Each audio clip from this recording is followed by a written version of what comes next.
friends, it's your old pal Jordan the Lion. How are you all doing today? I hope you said well. We're making our way through North Carolina on our way to a place that a woman named Aunt B moved to. Actually, that wasn't her real name. Her real name was Frances BAVIER, and she played Aunt B on the Andy Griffith Show. And when she retired from Hollywood and from doing the shows, because there was Mayberry RFD and, you know, offshoots of that show, when she finally retired, she went to a place much like Mayberry to find herself and to leave Aunt B behind. So we're gonna go explore her life in Siler City. Daze with Jordan the Lion begins right now. You ready for some Aunt B's kerosene cucumbers and marmalade that tastes like molasses, y'all?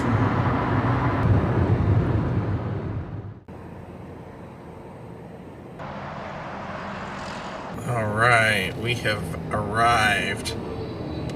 Oakwood Cemetery. Finding her was pretty easy. As soon as I pulled in and looked over to the right, I could see the largest headstone back there is hers. Frances was an interesting person because, like I said, she got what most people that are training to be actors want. They want this perfect role that they can bring to life and make people believe that it's real, and that's exactly what she did. But I think in her case, she always wanted to be like a leading lady, and she always wanted probably to do other things than just one character, and that's kind of what bothered her, was that once she became Aunt B, there was no turning back. There was no not being Aunt B. I think that's what Fred Gwynne, who played Herman Munster, used to deal with. Once he was Herman, he was never not Herman. So right here you can see, it's funny, I was gonna bring her a pickle, and then I go, yeah, you know what, probably shouldn't, and there's tons of them. People have left tons of them. Frances BAVIER, Aunt B, December 14th, 1902 to December 6th, 1989. To live in the hearts of those left behind is not to die. And like I said, everyone's leaving her pickles. And some pearls. Nothing on this side, but more pickles. So Frances grew up in Manhattan and was born in Manhattan, and actually wanted to be a teacher growing up. So she attended Columbia University and became a teacher, but she ended up not liking it. So she decided she wanted to be an actress and went to the American Academy of Dramatic Arts and graduated in 1925. And that, when you go there, that is to be a serious actor or actress. And so she ended up on Broadway and started a career that would span quite a few years on Broadway. However, in 1928, she met a man named Russell Carpenter and married him. He was a military man, and she soon found out that she had to choose between her marriage and her love of her career.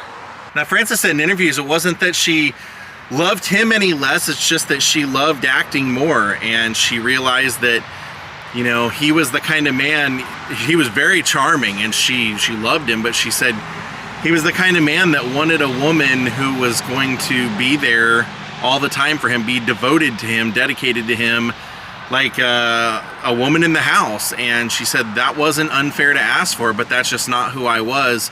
I really wanted to be an actress, and so she decided she had to leave the relationship after 5 years, and eventually found her way, after years on Broadway, out in Hollywood, and ended up playing in a episode of The Lone Ranger, and she would be in the movie The Day the Earth Stood Still, and then would eventually end up having a part as Eve Arden's mom on the Eve Arden Show, and had her own show that she was the star of for about a 6-season span right before she ended up doing the Andy Griffith Show. So the Andy Griffith Show actually kind of came about by accident, and so when you know that she kind of, after years of doing the character, kind of like didn't like being known as the character, you can kind of understand why. It's not something she sought out.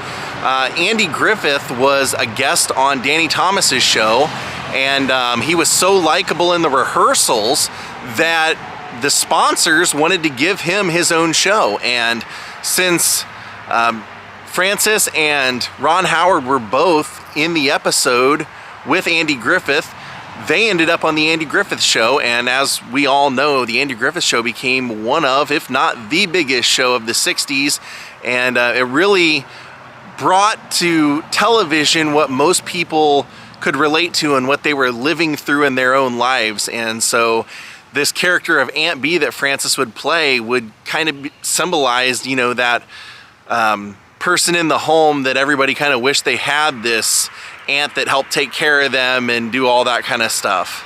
You know, the problem was that Frances saw herself as a professional. She was an actress and a professional, and everyone else on the show kind of turned into a family. And so she was very temperamental. She did not like the way that they spoke off camera. She didn't like the jokes. She thought that, you know, they were just unprofessional and everybody else was having fun.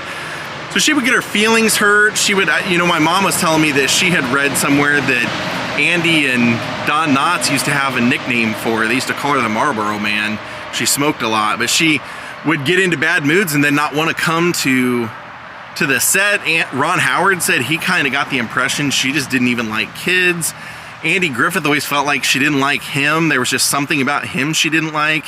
And there was a makeup man on set that was, his name was Lee Greenway, and I guess he was the only one that she really liked and could really like talk to her and calm her down and get her on set when they needed to and everything. So for many years she just seemed like she saw herself as a true actress, and even though, you know, this was a great opportunity, anybody would kill to be Aunt Bee, she wanted to do more, and I think she expected to be seen as more.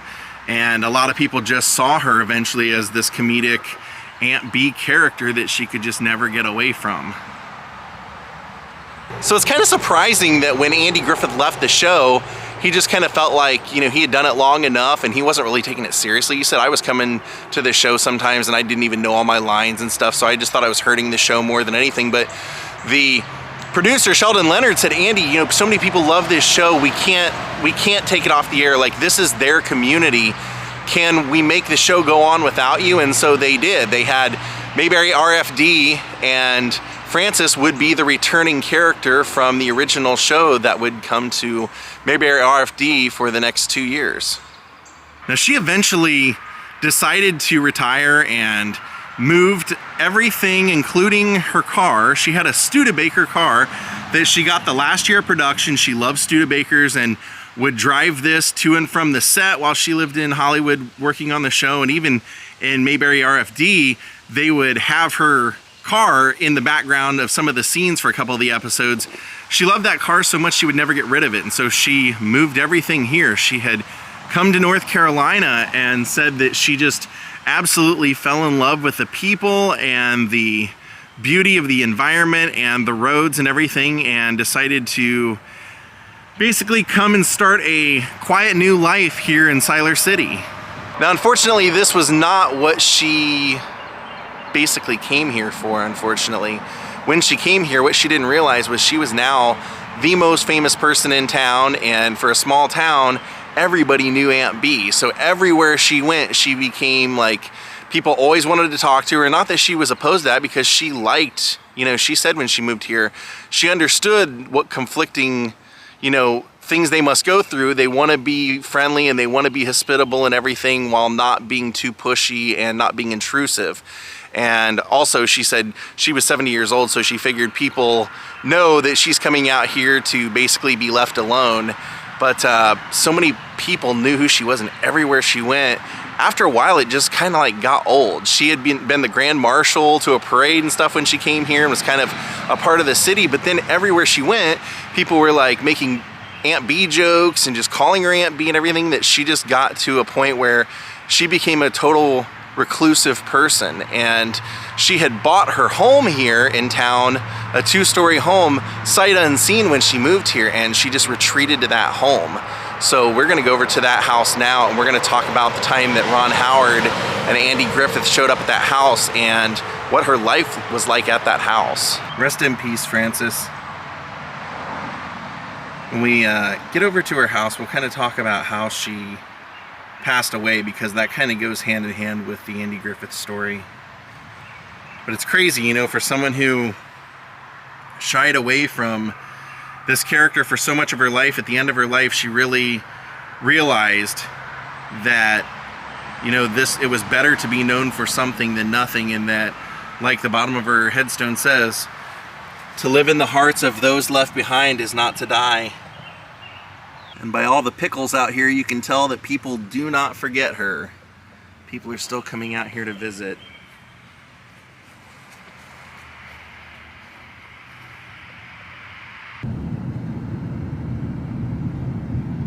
Get a little bit of the Siler City experience here. See what she loved about it. Nice Coke ad.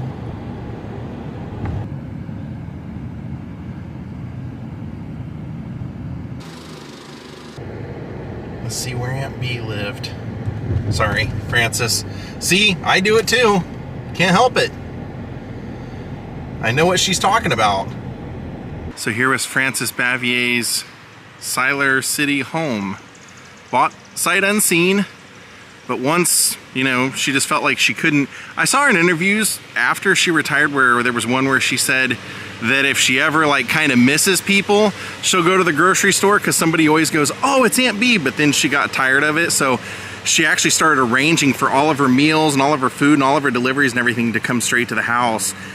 And she apparently became a cat lady, because there were numerous stories I found in message boards of people that said they had family in this area, and when they came to visit the family, they wanted to come see where Aunt B lived. And when they came out here, they knocked on the door, nobody answered, and they said that they peeked through the windows and would see cats everywhere. Supposedly she had like 14 cats. But in 1984, Ron Howard and Andy Griffith apparently came here and knocked on the door unannounced, and she, as Andy said, jumped all over him. He said she flew all over us, told us we should not have come there unannounced. Online, I saw somebody say, well, she was dealing with cancer and had a growth on her face at that point, and that's probably why. But she wouldn't even open the door. She talked through them through the door, and then sent them on their way. They were here basically wanting her to do the Return to Mayberry reunion show, and she refused. So she lived out her days in this house and quit driving in the car that she had. The Studebaker just sat in the driveway, or the back garage, and had flat tires, and eventually was sold to fans after her death, but the interiors were supposedly totally destroyed by the cats that she had and everything. And when she found out she was dying, she had some remorse, and apparently that's when she started to kind of appreciate being loved as Aunt B, and she called the friend that the makeup guy from the Andy Griffith Show, Lee Greenway, and told him that she wanted to call Andy.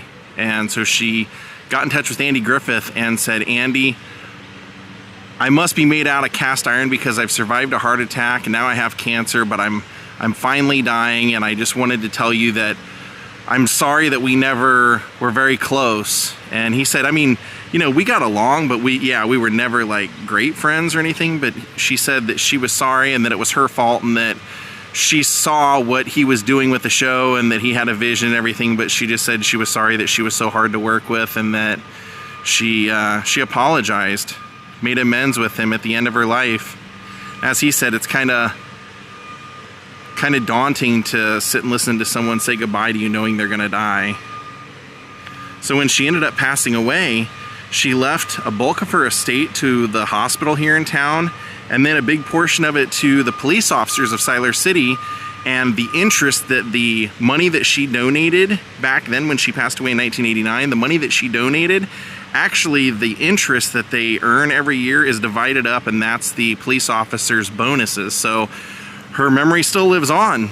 Now, upon reading through all of these chat rooms and everything, I saw someone post that her car is still around, and it actually at the last known time was not too far from here. So we're gonna go out to the farm, and I think it's one of those places that's like open to the public, but we're gonna go out and see if we can't see her old Studebaker.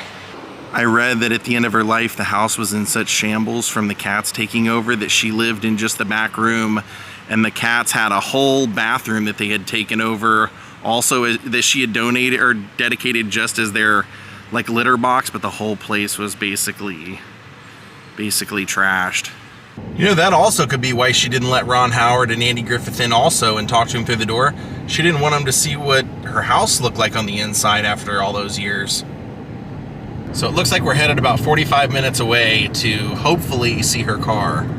She said in an interview one of the problems she really had was that she just couldn't cope with the fact that she didn't have her own identity anymore. And that just something that was created, a character that was created, was now her identity, and that her true identity people didn't care about. And yeah, I can imagine that would be very tough to live with. And just being typecast as only one character and never being able to do anything else. As an actress that studied and everything, I would think that would be horrible. Well, bummer. I had learned my lesson this time. On my way there, I said, you know what, I better call and make sure that they're open. And I called, and they said, actually, the car is stored away right now until they have another festival. So we're not going to be able to see it. So we're going to make a detour, but bummer. Her car is available to be seen if you go to the Denton Farm Park, I guess, during some sort of like Mayberry Festival or something. They will let you see it. They bring it out for that. But to my knowledge, it has not been restored. The dents from her driving and everything are still there. The destroyed interior. The fans thought it was more Aunt B or more Frances if they left it that way. It's kind of weird. She lives so close to Mount Airy, which was Andy Griffith's real hometown, and they have Mayberry festivals and constantly invited her, and she wouldn't come. She never came. I figured since we were heading south and I saw her passing by one of my favorite eateries, we would pop in there and visit there. 2 hours later, here we are. Still about an hour away, and it'll be worth it. It's a fun place. South Carolina state line, that's a good sign. That's what we were looking for. We will have to start making our way back west again, though, because we have that Willie Nelson concert to see in Mississippi coming up. All right, good news. I just saw a sign that said we entered Lee County. That's what we were looking for. Remember Lee County? I love a good forgotten building, and this looks amazing. Stephanie's Hotspot. Wow. Welcome to Bishopville.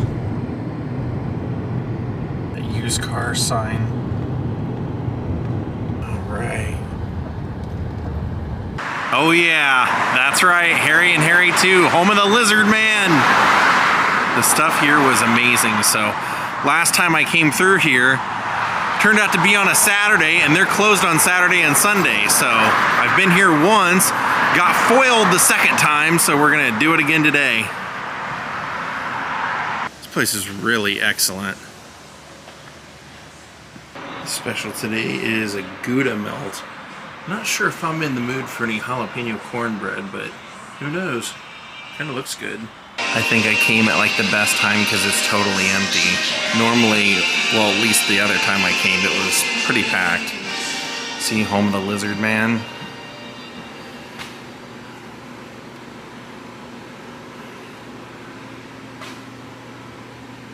This place is awesome. And they're playing Ryan Adams, which is great because that was part of my road trip, was seeing him live.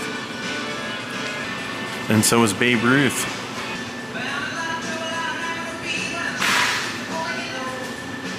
So part of the connection to Lizard Man in this restaurant is that the man who owned the field with the butter bean shed that the Lizard Man was eating the butter beans and everything, his family owns this restaurant. There's some casting in the footprints. I know. I of all people should not be eating greasy food, but this place is so good. They have a special sauce and everything, so I got a patty melt and their special onion rings. Oh man, that's the first time having a patty melt here. It's amazing. The rye bread and everything is just great. All right, my friends, we're gonna call it a day. Thank you all for watching. We'll see you next time. If it's your first time here, please hit the like button, please subscribe, and please ring the bell for notifications. We'll see you all next time from somewhere else. Have a great night and